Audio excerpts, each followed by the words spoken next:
এখনই সতর্ক হন, আপনার ফোনে থাকা সিমটি বন্ধ হয়ে যেতে পারে খুব শীঘ্রই। কারণ বাংলাদেশ সরকার এবং বিটিআরসি বাংলাদেশ টেলিযোগাযোগ নিয়ন্ত্রণ কমিশন নতুন একটি সিদ্ধান্ত নিয়েছে। এই সিদ্ধান্তের কারণে দেশের প্রায় ৬৭ লাখ সিম ২০২৫ সালে বন্ধ হয়ে যাবে। Welcome to tech tune. আজকের এই ভিডিওতে আমি আপনাদের বিস্তারিত জানাবো। ১. এই সিমগুলো কেন বন্ধ হবে। ২. সিমগুলো বন্ধ হলে কারা বেশি ক্ষতিগ্রস্ত হবে। ৩. আপনি কিভাবে এই বিপদ থেকে বাঁচবেন, আপনার সিদ্ধান্ত কি হতে পারে।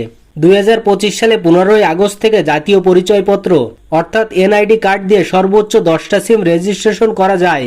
এর আগে একজন ব্যক্তি সর্বোচ্চ 15টি সিম ব্যবহার করতে পারত। এই সিদ্ধান্তের মূল লক্ষ্য হলো অবৈধ সিম কমানো, অপরাধমূলক কর্মকাণ্ড রোধ করা, সাইবার নিরাপত্তা আরও শক্তিশালী করা। তাই যারা এখনো 10টার বেশি সিম ব্যবহার করছেন তাদেরকে ২০২৫ সালে অক্টোবর মাসের মধ্যে অতিরিক্ত সিম বন্ধ করতে হবে, না হলে সিম কোম্পানি স্বয়ংক্রিয়ভাবে এই সিমগুলো বন্ধ করে দেবে। হতে পারে আপনার মোবাইলে থাকা সিমটি বন্ধ হয়ে গেল। এই নাম্বার দিয়ে আপনার অনেক গুরুত্বপূর্ণ অ্যাকাউন্ট খোলা রয়েছে, জিমেইল, ফেসবুক, হোয়াটসঅ্যাপ। বিটিআরসির তথ্য অনুযায়ী দেশে প্রায় ২৬ লাখ মানুষ আছেন যাদের এনআইডি কার্ড দিয়ে 10টার বেশি সিম রেজিস্ট্রেশন করা রয়েছে। তাদের মধ্যে অনেকেই বিভিন্ন অপারেটরের একাধিক সিম নিয়েছেন, যেমন গ্রামীণফোন, বাংলালিংক, রবি, টেলিটক। এই সিদ্ধান্তের ফলে ৬৭ লাখ সিম ডিঅ্যাক্টিভ অথবা বন্ধ হয়ে যেতে পারে। আপনি কিভাবে জানবেন আপনার এনআইডি কার্ড দিয়ে কতগুলো সিম রেজিস্ট্রেশন করা রয়েছে? খুব সহজেই জেনে নিতে পারবেন এই কোডের সাহায্যে।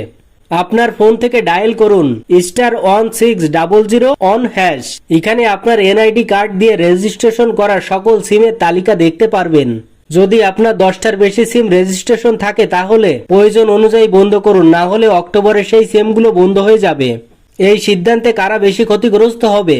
১. যারা ফিন্যান্সিং, ডিজিটাল মার্কেটিং, ইউটিউব বা বিভিন্ন বিজনেসের জন্য সিম ব্যবহার করেন। ২. ছোটখাটো ব্যবসায়ীরা যারা বিকাশ, নগদ, রকেট এসব প্ল্যাটফর্মে বিভিন্ন নাম্বার ব্যবহার করেন। ৩. পরিবারের এক এনআইডি কার্ড দিয়ে ৫ অথবা ৬টা সিম নেওয়া রয়েছে তাদের।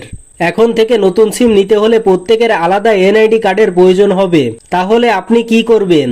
১. আপনার সিমগুলো চেক করুন। ২. প্রয়োজন না হলে অতিরিক্ত সিম বাতিল করুন। ৩. এনআইডি দিয়ে পরিচিত কারো নামে রেজিস্ট্রেশন করা সিম থাকলে সেটা ক্যান্সেল করুন। ৪. ২০২৫ থেকে নতুন আইন কার্যকর, তাই আগে থেকে প্রস্তুত হন। এটাই ছিল আজকের গুরুত্বপূর্ণ তথ্য।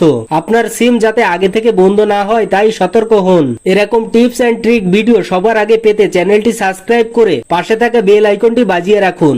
ভিডিওটি ভালো লাগলে লাইক, কমেন্ট ও শেয়ার করে টেক টিউন চ্যানেলের সঙ্গে থাকুন।